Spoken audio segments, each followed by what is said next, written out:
All right, welcome everybody to Real Crusades History. For this live stream, I've got somebody very special with me, Dr. Helena Schrader. Dr. Schrader, welcome. Thanks for being here. It's my pleasure. It's been such a long time. I know it has been far too long since we've had the chance of having you on, and I'm really glad that you could be with us. So Dr. Schrader is here to talk with us about her latest novel. So Dr. Schrader has been writing many great novels of historical fiction dealing with the Crusades. And her latest one, you will find it linked in the information box just below this live stream. It's called The Last Crusader Kingdom. And the subject of this novel is actually very unique and interesting. It's the Crusader Kingdom of Cyprus, which is not, as far as I know, there are no other novels about the Kingdom of Cyprus. Do you know of any, Dr. Schrader? Oh, yes, there's one called, I think, The Serpent's Throne, which is sort of the second volume of a romance, and it allegedly shows a woman, a Lusignan, an unknown Lusignan, a fictional Lusignan, who goes to Cyprus out of obscure reasons, and his wife follows him there, and it covers the period when Amory, or when Isabella, when Isabella and Amory die, sort of that. Oh, okay. Yeah. Quite bad. So there is there. Oh, it's quite bad. Okay, yeah. Well, and it's bad because it's like they make John de Ebel an illiterate. It's like, no, he's one of the most important jurists of the 13th century. Oh well. Yeah, so many of them are like that. I mean, that's kind of the problem with so much historical fiction, is so much of it has been poorly researched. I think the standards are kind of better now than they were back in the day when people just kind of approached it as sort of costumed fiction, So yes. Okay, so yeah, but we're here to talk about your book. So The Last Crusader Kingdom. I'm really fascinated by how you decided to write this, because again, it is kind of an unusual subject. So let's start with that. What brought you to want to write about the Kingdom of Cyprus? A trip to Cyprus. What actually happened was I traveled to Cyprus, I'm going to say 20 years ago. It was quite a long time ago. It was also not intended. My husband and I had wanted to go to Egypt, and then there was the attack on the Hatshepsut temple. And at very short notice, we had to find an alternative. And we were flying from Germany, wanted to get away from the cold. So we were looking very much Mediterranean, and Cyprus was one of the warmest and cheapest places we could go to. And we landed, and I got enchanted because it had been very short notice. I'd done no particular planning or research. And I was astonished to discover that it starts with Colossae. You go into this magnificent 15th century castle, and it's former Templar castle. And it's like, what? And so I just started asking questions. And, then you come up with, what? This island was conquered by Richard the Lionheart on his way to the Third Crusade. Who's ever heard of that? And then it wasn't just conquered and briefly held. It was a Latin Crusader kingdom for 300 years, and then it goes to the Venetians, and it doesn't fall to the Ottomans until like the 16th century. Also, the site of what's the famous Shakespeare play with Iago? And anyways, it just like I had never realized, I'd never known anything about it. I just basically hadn't. And that's the kind of thing that always gets me started, to be very honest, because when I'm someplace and I see things, and the castles on Cyprus, the three main castles in the mountains, are still some of the most incredible castles I've ever seen. And we all know about Crac de Chevalier, and we've all seen the great castles in Wales that Edward I built. There are some magnificent castles out there, but these are quite unique because they're built right into the corniche of the mountains, so that whereas most castles, they actually, clear an area and they build defenses, the defenses are the rocks themselves. They're really, really very, very different. And that's the kind of thing that always gets my imagination going. So I start, as I did when I was 4 years old and going through the Colosseum in Rome, I start saying, well, how did this, what was it like being here? What was it like living here? And that started me doing the research. Yeah, that's really interesting. So the castles that are on Cyprus, these Yeah. are the same castles that Richard the Lionheart conquered when he Exactly. took over Cyprus, right? Exactly. They are actually Byzantine constructions. They were built Wow. by the Byzantine governor under Manuel the First and Manuel I Comnenus, after the Byzantines retook the island of Cyprus from the Saracens. Okay. So, all right. So tell us a little bit about your book. What is the subject matter? Who are some of the characters? Yeah. So, as I say, first, Richard takes Cyprus in 6 weeks, and it's and essentially because the population does not support the Byzantine tyrant who had imposed himself, declared himself emperor, and was a tyrant. So that Richard has quite an easy time taking the island. And of course, Richard takes the island because he's, as a brilliant strategist, he recognizes the importance of this island so close to the Holy Land, and that control of Cyprus would enable them to control the Western, the Latins, the Christians, to control the Eastern Mediterranean. This was not just a jaunt. This was not some sort of a honeymoon trip, as you'll see in some stupid 19th century versions of it. It was a very, very strategic conquest. But Richard also recognized that he was not going to be able to hold the island of Cyprus. So Richard very rapidly sells the island. Richard was a very, very good finance minister. I mean, he was excellent with his finances as well as with his military tactics and strategy. He sells the island to the Knights Templar for a large sum, 150,000 gold byzants, for two reasons. One, it refreshes his treasury, makes sure that he can maintain the Third Crusade. He's financially liquid for the campaign. But it also, the Templars should have been the ideal candidate for keeping this island in Christian hands and ensuring that it could be a base of operations. It could be a breadbasket for the now much reduced Holy Land, and of course controlling the sea lanes going in around to the Holy Land. And I think I pointed out in one of my articles about the Templars, had the Templars done a good job of maintaining control in Cyprus, it could have been like Rhodes was later for the Knights Hospitaller. They could have been an independent state, totally free of the machinations of kings, which brought them down, a century later.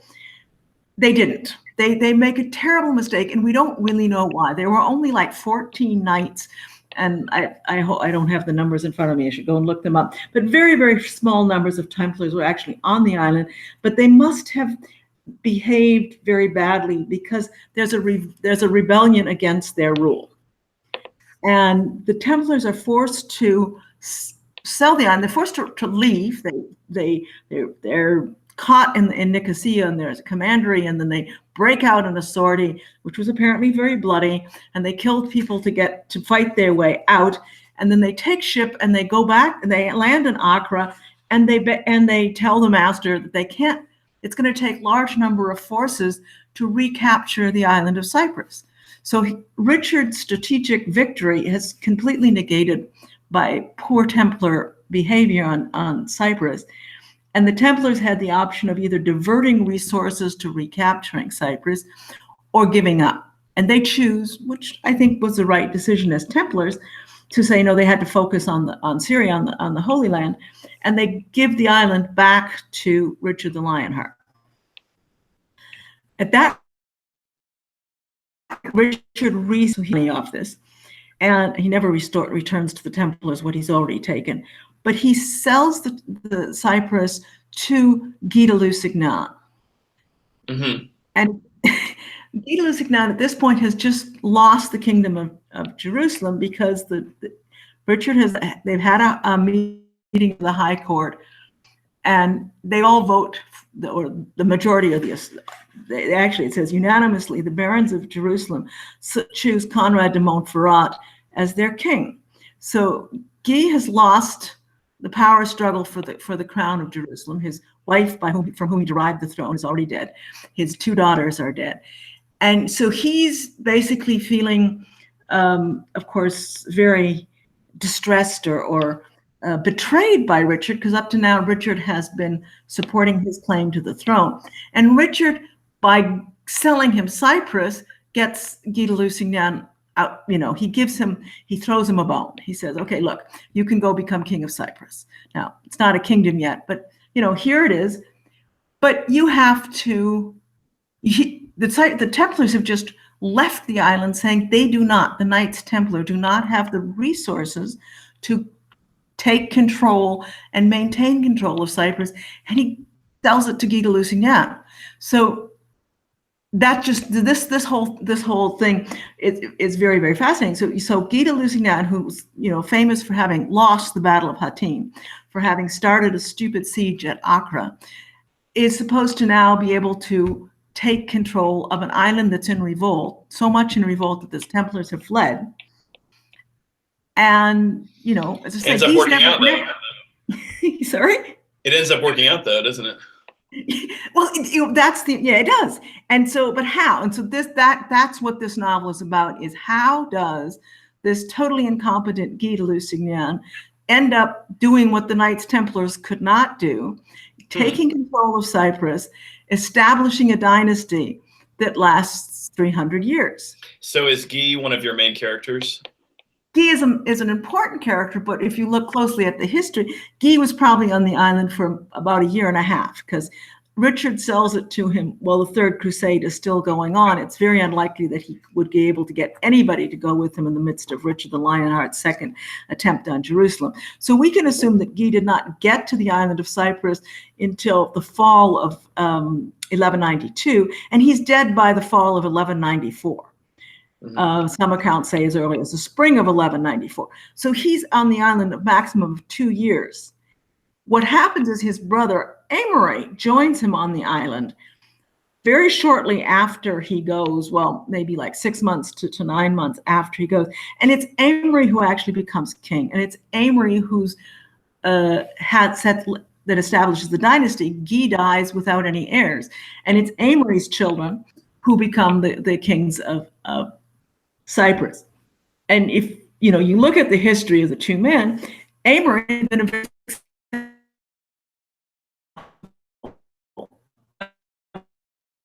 Jerusalem for Amory's of Jerusalem and records them.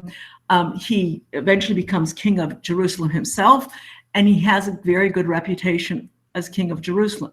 So that my basic and fundamental thesis is that it is Amory de Lusignan who makes a success of the Lusignan, dynasty purchase and settling of Cyprus.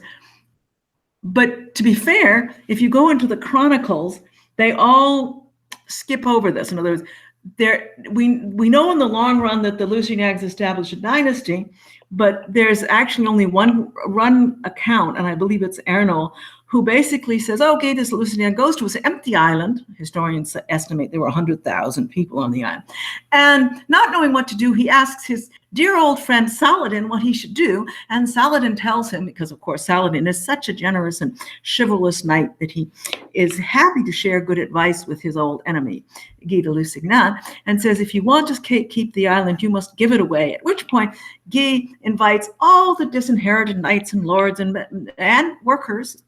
Interestingly, the point specifically talks about, working class people, and tells them to all come and marry Cypriot women and live happily ever after. And that's what the history says. And I say, that's rubbish. Right, yeah. So why does Ernol cast Saladin that way? That's one thing I've noticed about Ernol, is that he does tend to romanticize Saladin. And that even might be one of the reasons why today there's that view of Saladin. I've heard before that it has to do with the fact that he wanted to paint the Crusade leaders who were against his faction's interests as being bad, and so he tried to kind of make Saladin look better than them. But anyway, go ahead and tell me what you think. I don't know. My biggest problem is I do not have a. Do you have? I do not have. I've never found an Ernol, a translation of Ernol in English. I don't have it. Yeah, just the thing from Ashgate. I have not found it on Ashgate. Well, okay, so the closest thing I can think of is the last, or no, what is it? The Third Crusade and the Conquest of Jerusalem, which is based on. But yeah, you're right. That's not a full translation. So we don't actually have a translation. I understand that Ed Bury is working on a translation. If he lives that long, I don't know.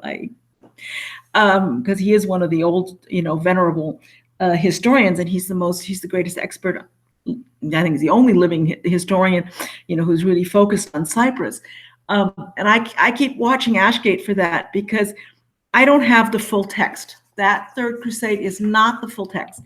So it makes me very hesitant to say what Arnold really said, because we also know that the French translation of Arnold, the modern French translation, which is called the Chronicle of Arnold and the Tresor or whatever,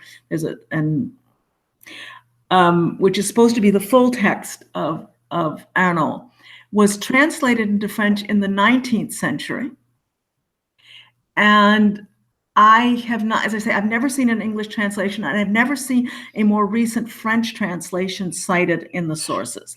Okay. And the 19th century was exactly the period in which Saladin was being romanticized. This is the period in which the first translations of the Arab sources were coming out, and the French in their colonialism, but also in their, I don't know what it was. It was a period, if you look at the historiography, in which Saladin was the perfect chivalrous knight. So I'm questioning whether some of the things that we have, because we're getting English translations of this 19th century French translation, and I'm not sure it's as clear-cut what Arnold was saying.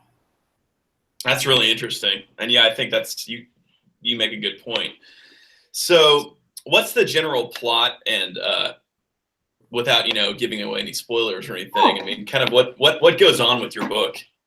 All I try to do is, again, I take what we know from history, as I always try to do, which is a skeleton. But here, the skeletons, it's sort of like Lucy, the humanoid that they found, Right. We don't actually have the whole skeleton. We only have bits and pieces of the skeleton. So this means I am, making up more than what I did in Envoy of Jerusalem or in Defender of Jerusalem, where there's there's very solid, primary sources and secondary sources that help you to build it. So knowing what we know, let us say that Guy buys the island from Richard the Lionheart at a time after the Templars have fled and said they do not have the resources to take it. So to me, that says the island's in full revolt against the Latin rule. That's the situation in which Guy only takes to Cyprus. We know he took a number of knights. We have the names of some of them, but not all of them. Every historian says we don't know all of the men who went with him, but we know that he didn't take tens of thousands of people with him, because most people didn't respect him. Guy de Lusignan was totally discredited. They'd voted Conrad as their king. Richard the Lionhearted had a truce, which had enabled them to recover large pieces of the coastline. Most of the survivors were focusing on trying to resettle places like Caesarea, Arsur, Jaffa, Acre itself, Tyre, there weren't going to be a lot of people. So we know that. We know, too, that very shortly after, of course, Conrad de Montferrat is assassinated, very shortly after Henri de Champagne is elected king, that he throws Aymery de Lusignan out of his kingdom. He accuses Aymery of still backing his brother's claim to the throne of Jerusalem, supporting the Pisans, who are also supposedly helping Guy. So that's another indication that Guy wasn't even that focused on Cyprus. He was supposedly still looking at trying to regain his throne in Jerusalem. In any case, we know that Aymery joins his brother on Cyprus, say in early 1193. So that's the initial piece of it. We know that Aymery de Lusignan later favored Balian's son, John. And we also know he was married to Balian's niece, Eschiva. So my hypothesis is that, in fact, Balian, who disappears from the records of Jerusalem in 1193, disappears not because he was dead, as most people assume, but because he was no longer in the kingdom of Jerusalem, but rather in the kingdom of Cyprus, assisting Aymery to establish that Lusignan rule. My thesis is based on the fact that, as I said, first of all, there are times when people disappear from the records for other reasons than being dead. John, later the Lord of Beirut, for example, disappears from the records for about 7 years during the reign of John de Brienne, And we know very well he was alive because he then comes back in 1217, and it goes on to become, as I say, the leader of the baronial revolt against Frederick. He just isn't in the records of the kingdom because he was up in Beirut establishing his palm. So the fact that Balian disappears from the records of Jerusalem doesn't mean that he was dead. It only means that we don't know where he is. I hypothesize he's on Cyprus. Two reasons. One is because his niece is there. Most important, because his wife, Maria Comnena, is a Byzantine. She's a Byzantine princess related to the last emperor. So if you have a situation, this island is Orthodox Christian, it's been part of the Byzantine Empire, and Aimeri de Lusignan is trying to establish his rule there. What could be more useful than having a Greek-speaking, Orthodox-raised kinswoman who can negotiate with the local Orthodox clergy, can negotiate with the local elites, and advise you on how to deal with the Byzantines. So that's the basic thesis of the novel. It follows Aimeri de Lusignan going to Cyprus, Guy then dying, and Aimeri trying to get control of a rebellious island and turning to his wife's kinsman and kinswoman to help him negotiate a peace and a truce. Significantly, we know that the Lusignans did have a fairly liberal policy towards the Greeks, and after they'd established their control there were no rebellions against them, which suggests that they worked out, as the Kingdom of Jerusalem did, a fairly tolerant policy towards the diverse, in this case, it wasn't all that diverse, but towards the non-Latin Christians already in the Kingdom of Cyprus. Okay. Well, yeah, this is all very interesting, Dr. Schrader.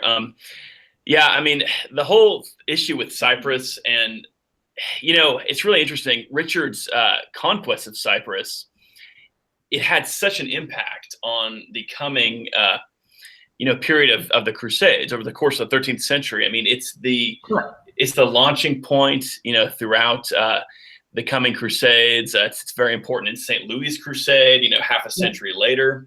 It's the breadbasket of the Holy Land because they can produce enough food to export, which, having lost the inland territory, the Holy Land was no longer self-sufficient in grain. Yeah, and it was a serious problem for the Muslims, too. I mean, the Mamluks attempted to take it a couple times, failed miserably. So it really just does kind of provide this thrust into that part of the world for the Crusaders. So, and it's a factor that has been totally underestimated.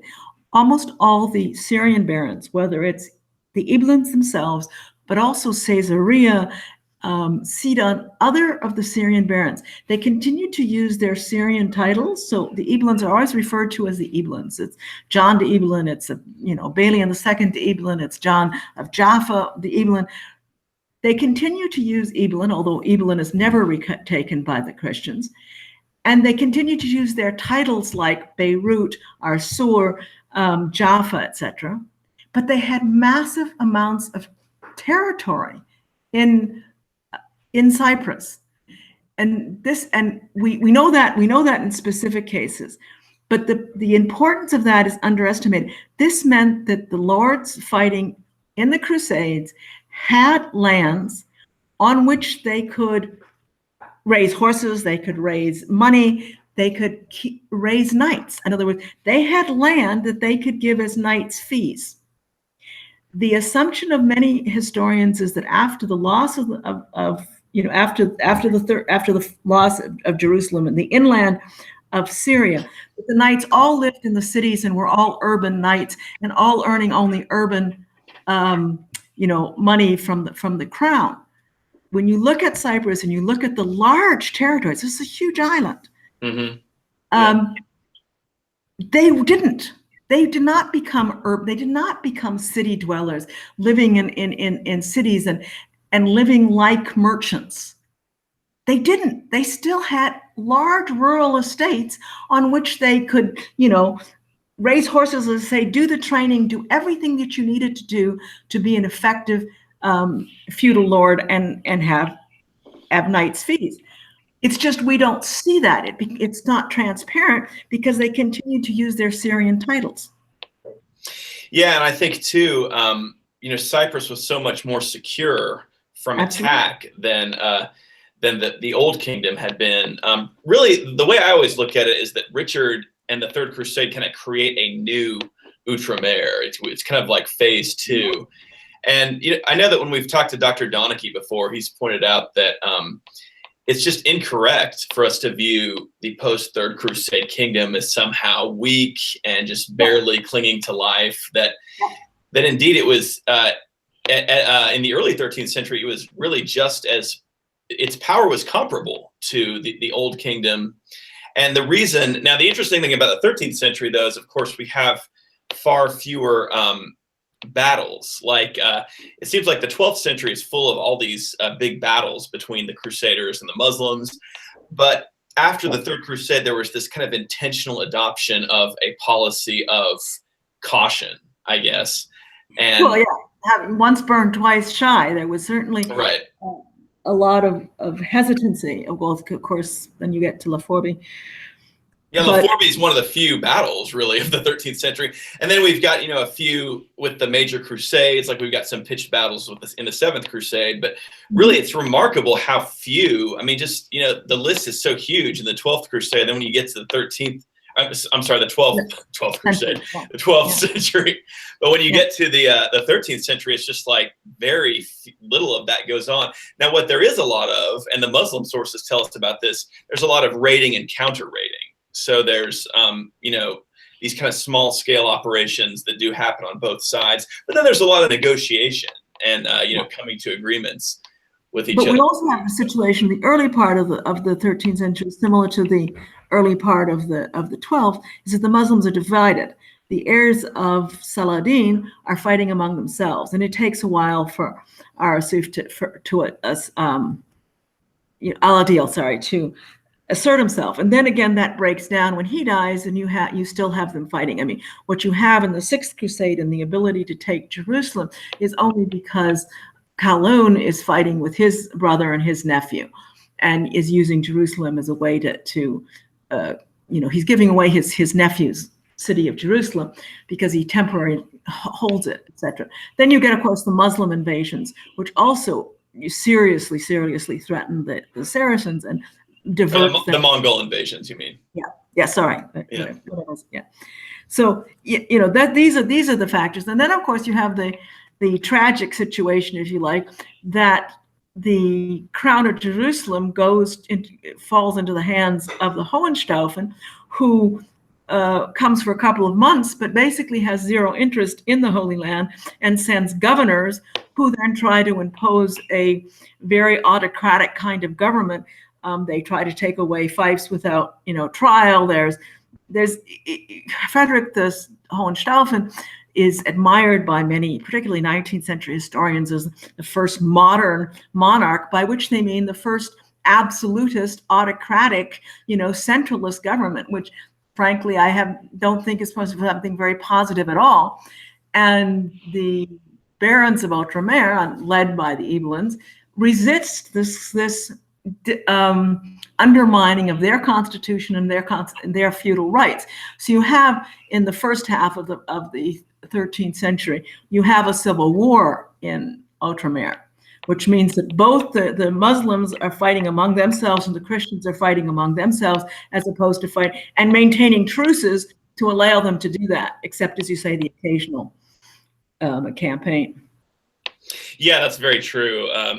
There is definitely that extreme disunity in the Ayyubid world after Saladin, and it really, you don't get anything like Saladin until, of course, Baybars and all that, much later in the 13th century. So, and yeah, I think, the whole thing with Frederick II, kind of the attempt to incorporate the Crusader states into, I guess the idea was to incorporate into the Holy Roman Empire. I mean, I know that David Abulafia has talked about how the 19th century conception of Frederick II is somehow like a faithless, modern ruler is really just inaccurate. In fact, he was pretty much a typical medieval ruler. But I think you're absolutely right that his policy toward Outremer, disrespecting their tradition.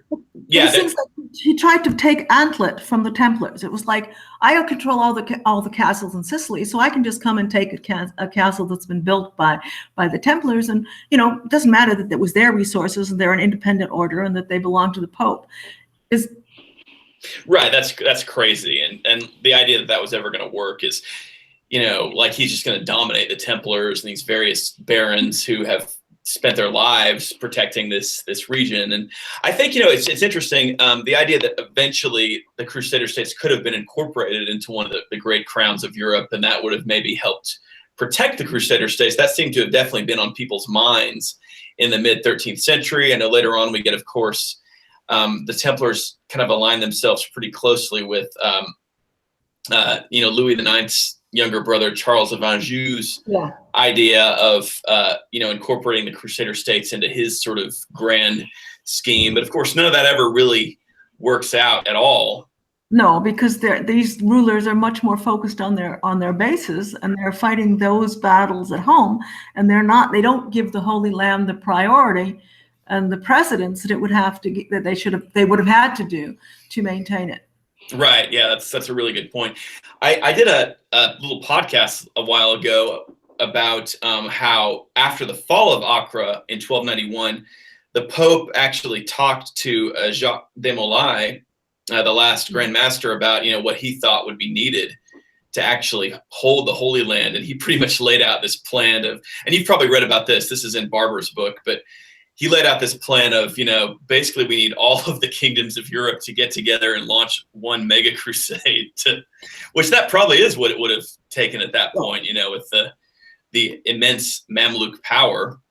And apparently even the Mamluks themselves had discussed the issue of, okay, well, what would a campaign from Europe that would really mess things up for us actually look like? And they kind of came up with numbers and stuff. And apparently the Templars had spies who had access to some of that information, and so some of that was passed on to the Pope. But anyway, really interesting stuff. And so this is really exciting that you've done this book, Dr. Schrader, and I'm assuming it's going to be part of a series, kind of like your Balian series. Is that right? Or should I not even? It's a bridge book. It's a bridge book because I'm really focusing on the wars against Frederick the Second, as a Frederick Hohenstaufen, and looking at that conflict between the Hohenstaufens and the barons of Jerusalem, which was very much a clash of culture and ideology. And this kind of went on all through the 1230s, right? Right. It starts with the Sixth Crusade in 1228, 1229, and it goes right through finally with the capture of Tyre. I think is it not until 1247. So it's quite a period. And there's some exciting battles. There's some really dramatic events. People escaping by fishing boat across from Cyprus to Acre, and Beirut. Holding Cyprus, and so they attack him in Beirut, and then he has to take his troops and again goes over it in a winter crossing to try to take Beirut, and slips troops through the imperial blockade. So he reinforces his garrison, and then he fights in the Holy Land, and then of course they go back and attack him in Cyprus. So Cyprus gave the Syrian barons strength, but it also divided them. Their resources, and he had to go back and forth. So it's an exciting story. Great material for a novel. Hasn't gotten a lot of attention before, and it has some fantastic characters because there's John of Beirut, the old lord of Beirut, John Deedlin, old lord of Beirut, who was very, considered very wise, and then you have his 5 sons, and you have, the big great lawyer, Philip de Navarre, lawyer and historian, fighting with the Eblins, and there's great novel material. So you have for me, there's the Balian de Eblin trilogy, which focuses on the Old Kingdom of Jerusalem, if you like, and the fall of Jerusalem and the Third Crusade. And then you have 3 books which are focusing on that Baronial War. And the last Crusader kingdom is the bridge because it has Balian and Maria Ximena, And, you have Amory and Guy de Lusignan, the characters that have been part of the original trilogy. But their son, John de Ibelin, is the young man. He's the squire to Amory de Lusignan, and he will then become the old Lord of Beirut and a major character in the next series. That's awesome. So I'm really excited to read this book. I finally got a chance to order it. So yeah, I'll report back too once I finished reading it. But I really enjoyed your Balian series, so I think I'm going to definitely enjoy this one too. And I'm excited too, just because I'm always interested to get a fictionalized version of something that is not covered very often. Like I've read so many novels about the Third Crusade, for example, and well, incidentally, now I'm writing another. I'm writing a novel about the Third Crusade myself, but there's just so many. There's just not a lot of attention to some of these characters, or historical figures like John of Ibelin, and so I'm looking forward to reading it. And everybody who's listening right now, please do pick up a copy of Dr. Schrader's book, and it's linked right below, so you guys can just click right on it and pick it up. And Dr. Schrader does an awesome job with the blogging on Real Crusades history. She just did some killer articles about the Templars, which I know Scott and I have been passing those around. And so yeah, if you're a regular visitor at the Real Crusades history website, about Dr. Schrader's work. And so yeah, I encourage everybody to pick up a copy of this novel. Yes, please, and write reviews if you like it. Yeah, do that. Once you finish reading it, make sure you get back on there and put a review on the Amazon page. So yeah, The Last Crusader Kingdom by Helena Schrader. So yeah, this is a fascinating topic. I know we could go on quite a bit about it. Once you've read it, I suggest after you've read it, J. Stephen, then maybe you'll have some questions and we can come back and go into some of the stuff that you want to know more about. Yeah, definitely. Let's do that. Once I'm done with it, let's come back and do some more discussion on it, and then we'll talk about your additional books in this series once they come out as well. So, and it's great to be able to have you on too, because I know with the fact that it's a technical challenge. Yeah, it's a technical challenge, and with the vast time difference, I know it can be kind of tough to coordinate a discussion between the two of us. So yeah, thanks for being on, Dr. Schrader. My pleasure. I guess if I'm going to ask opportunity. Oh yeah, it's great to have you on here, and I do think it's really intriguing, the fact that you're going to be touching on some stuff with the Sixth Crusade with this book and Frederick II. So before we go here, I know that I don't want to get us off into a tangent or anything, but just give us very briefly some of your thoughts about the Sixth Crusade. I mean, you don't have to go too into it, but yeah, let's hear some of that. I'm interested.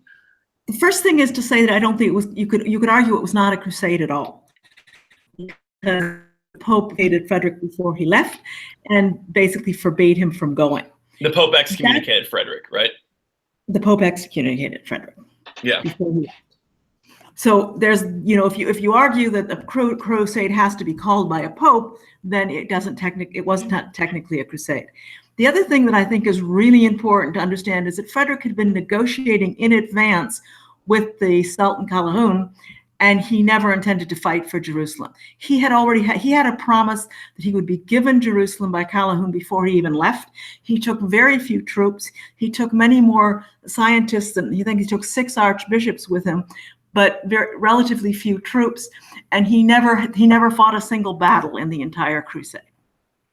He marches his way. He saunters down to Jaffa, but the Saracens evacuate Jaffa before they get there. They take over Jaffa, and he negotiates again. He negotiates the terms of the agreement, the truce with the Sultan Calhoun, without consulting any of the barons of Jerusalem or the militant orders.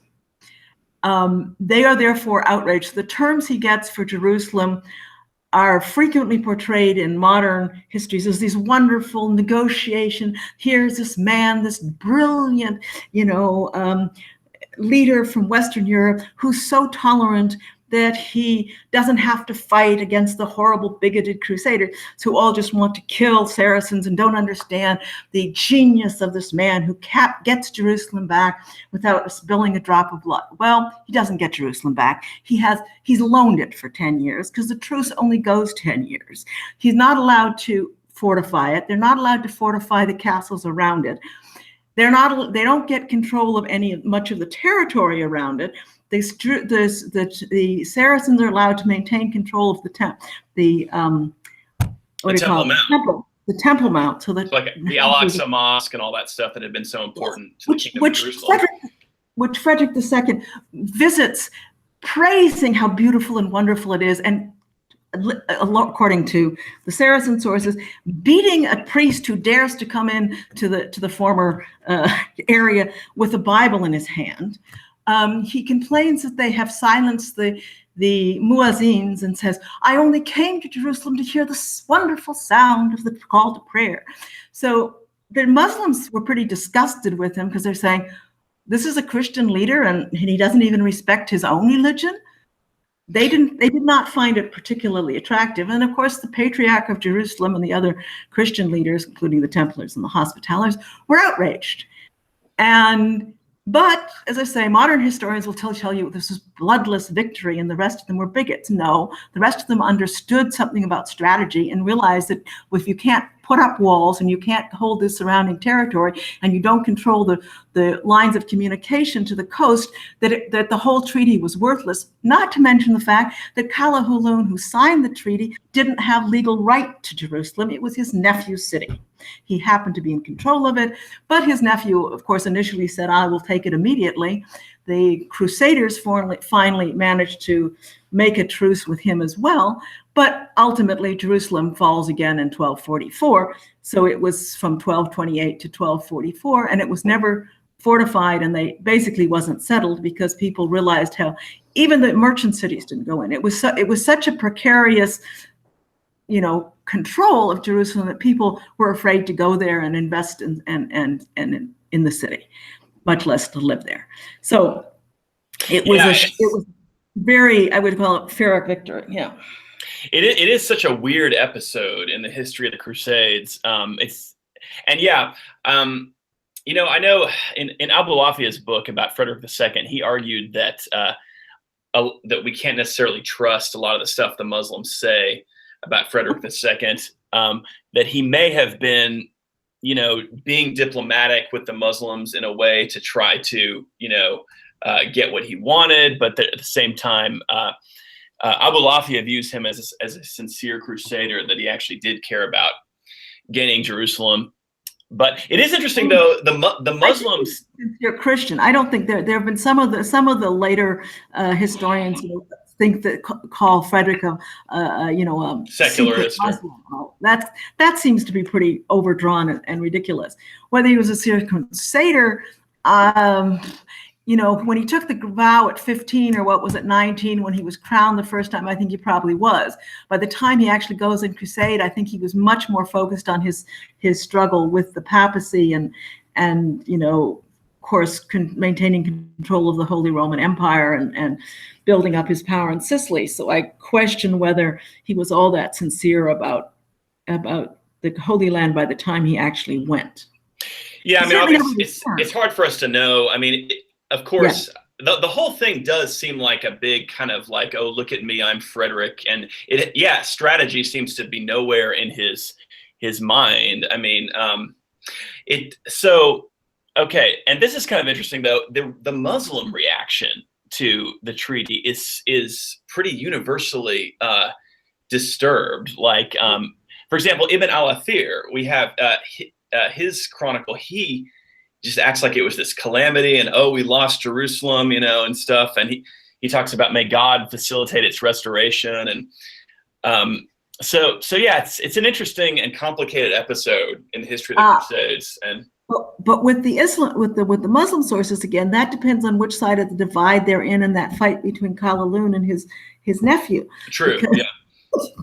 because you've got if you're an enemy, if you're one of the Muslims who doesn't like Hallelujah, you're going to try to make him look bad by making this, as I say, truce that only lends the Christians Jerusalem for 10 years, make it sound much worse than it is. Sound worse, yeah. Yeah, very true. So yeah, it's one of those areas that I want to delve into more, as time permits. I've spent most of my time looking at other stuff, but it is quite interesting. So yeah, we'll go ahead and close now. Really great to have you on, Dr. Schrader. Thank you. And as I say, we'll look at it, because as I move into the next series, and I'm going to be doing a lot of blog posts that look at discrete pieces of that more at the 13th century kingdom. Excellent.